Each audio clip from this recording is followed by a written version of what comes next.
You know what I love? When I prep everything, I pre-record, I do the thumbnails, and then I schedule the post, and then the post shows up when I scheduled it, not for when I scheduled it. Like, I scheduled it 3 weeks ago for today, not today actually, but today, in the today, of what the day is actually, and it shows up from 3 weeks ago. It said it was uploaded 3 weeks ago. It was not uploaded 3 weeks ago. It was uploaded to be posted, whatever. Oh my god, Anna, I completely understand. That is so difficult. And now you're like, why is she having a mental breakdown in front of us? Actually, this ties into our video. I think I'm gonna explain the archetypes a little bit like this, because if you've not read Robert Greene's book, that's okay. I have also not. I'm reading it with you, so each archetype I'm going through it with you. And today is the archetype of the rake. And the big appeal of the rake is the big appeal of love letters overall, so I'm really excited to get into, which is the listening, the paying attention, the seeing. I'm gonna read you the intro of him explaining the appeal of the rake, because I think the rake is a love letter personified. It's so cool. A woman never quite feels desired and appreciated enough. She wants attention, but a man is too often distracted and unresponsive. The rake is the great female fantasy figure. When he desires a woman, brief though that moment may be, he will go to the ends of the earth for her. The player effect. He may be disloyal, dishonest, and amoral, but that only adds to his appeal. Unlike the normal, cautious male, the rake is delightful, unrestrained, a slave to his love for women. There is an added allure of his reputation. So many women have succumbed to him. There has to be a reason. Words are a woman's weakness. Love letters. And the rake is the master of seductive language. Love letters. Stir a woman's repressed longing by adapting the rake's mix of danger and pleasure. The most famous historical rake is absolutely Lord Byron. I wish I would have read this before I did my Lord Byron video, but I there was so much in that video anyways already. There needed not to be more information. But Lord Byron is the personification of the rake. There is this warped idea of in spite of and because of. You're like, what? There are lots of things we think people like because of when we actually like them despite of. The biggest thing that I hate when people do is romanticize trauma, to the point where I think it was Tana Mojo. I don't have anything against her, but that example, I was like, this is insane. She was saying something along the lines of, she needs to make sure her kids have a little bit of trauma because that builds character. And I don't know, but I'm assuming she was joking. But even as a joke, it is you, like Tana Mojo, for example, you succeeded despite the things that happened to you, not because of. Especially if it's actual like big trauma. No, this is in spite of. And of course, for the individual, it is good to paint the trauma as something that propelled you and to use that as fuel, absolutely. But if you look at it objectively, it is despite of. And I think that's the same with the rake and the Lord Byron archetype, is women don't like him because he's amoral. They like him despite. Why is this important? Because that means what he is giving is more important than morals to these women. What this appeal has is so strong that whatever cons are on the other side, and they are cons, don't matter, because it's so big. It's like Amazon. Random example. There are very few things that someone can do with Amazon where someone's like, I won't buy from Amazon, because they give you so much. They give you books, they give you this, they give you that. I mean, in the US, I think they even give you same-day delivery, all of these things. So for someone to have to stop using Amazon has to have a huge con, like something really, really horrible. I don't know much about Amazon, except that I order from there. But it has to have like a horrible, horrible thing happen. That is the rake. The rake gets away with cons because it has pros. But do not paint the cons as pros. Don't do it.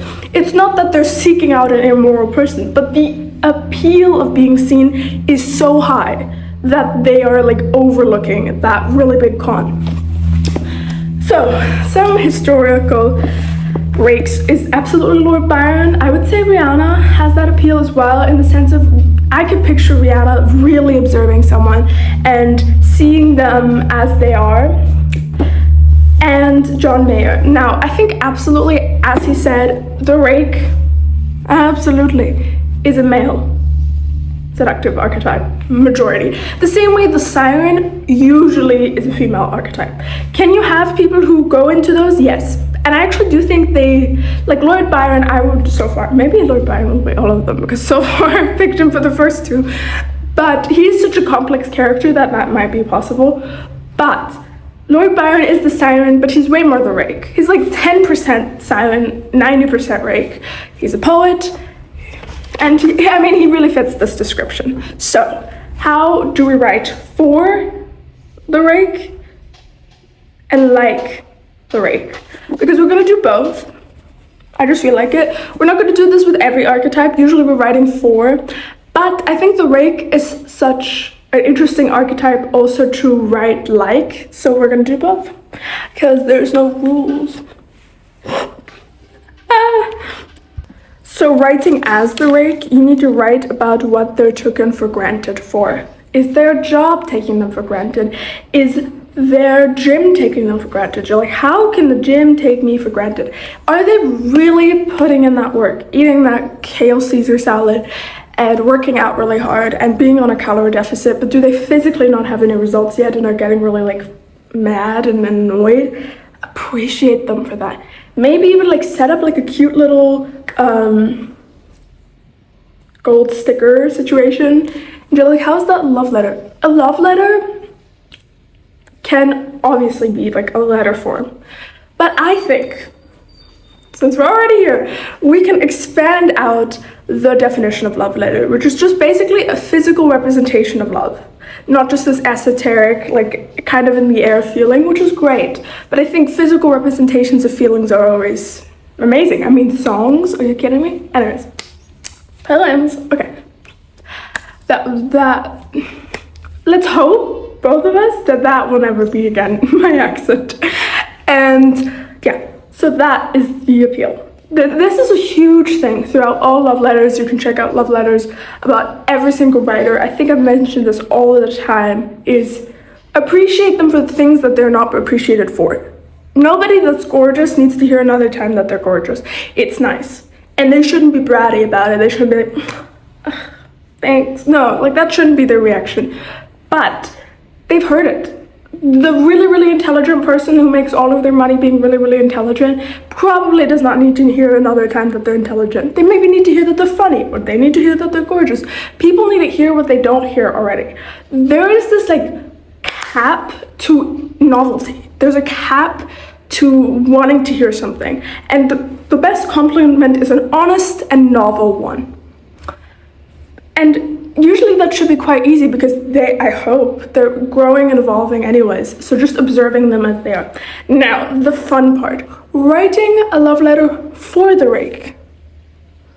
Writing a love letter for the rake. How do you write a love letter for the rake? Giving them compliments about them. You're like, don't you always give what? Isn't that all? No, that's not all compliments. You're like, what? Compliments about them. Outside, this is really difficult. Outside of the context of you. You're like, what? You have context. You like that they're hardworking because they can buy you dinner. You like that they're this because this. You like that they're beautiful because you like to look at beautiful people. These are all things that are like, not reciprocal, that's the wrong word, but it's within the context of you. It is within your eyes. You're like, okay, do I chop my eyes out? What's the solution here? No. But things that don't benefit you. Do they take the prettiest notes ever for their class that they're really excited about, their art class, or for, I have an art course on here, go check it out. for their art class, or do they really take care of their dog, and are they super punctual with their dog, and just really try to make sure that their dog gets the best food, gets the best care, like the way they care for their dog. Are they really good with whatever, their kid, their this, their that, whatever, with themselves, with how they evolve? Is their growth insane? Do you see a picture of them from 5 months ago and now, and they speak different, they talk different? That's the same thing twice, Anna. They look different, they are different, their vibe is different. It is about noticing them outside of the context of you. Now, I'll give you an example that's a little simpler. Insults. There are insults that are within the context of you and insults without the context of you. We're going to use Leo Tolstoy as the second quote. Inside the context of me is an insult like, you never listened to me. You didn't buy me this, you didn't da-da-da, like me, which is fine. I'm not saying never, but not for a love letter. And now I will pull up are you ready to just have like your soul destroyed by his insults? This is my copy of Anna Karenina. Yes, my dog bit like half of it off, and it very much looks like lived in, but it's true. So, are you ready? No, you won't. Get away from us. You won't be different. You'll be just the same as you've always been, with your doubts and your constant dissatisfaction with yourself and your vain attempts at improvement and your lapses and your everlasting expectations of happiness, which you haven't attained and never will. That would kill me. Rest in peace, my soul. Like, it would just, like, what an insult. And so, that is an insult outside of the context of them. And that was when I first was like aware of this concept, which is, oh my God, why is this insult so like deep? It's because it's not, you're not smart enough for me. It's like, no, or you're not happy enough for me. It's, you're never gonna be happy because you're like, you just heard it, your inability to be happy is, your plan is faulty and your destination is never gonna be reached, and so on. But he said it much more eloquently. So if an insult works well in that area, a compliment works well in that area. If you don't know how to make a compliment impactful, reverse engineer an insult and then reverse engineer it back. It's the deep ones and it's the ones outside of the context of themselves. It's like when someone reads a book and they love it, my book, and go check out my, oh right, I'm a poet. I've written 2 poetry books and 1 fiction book. They're all below, go check them out.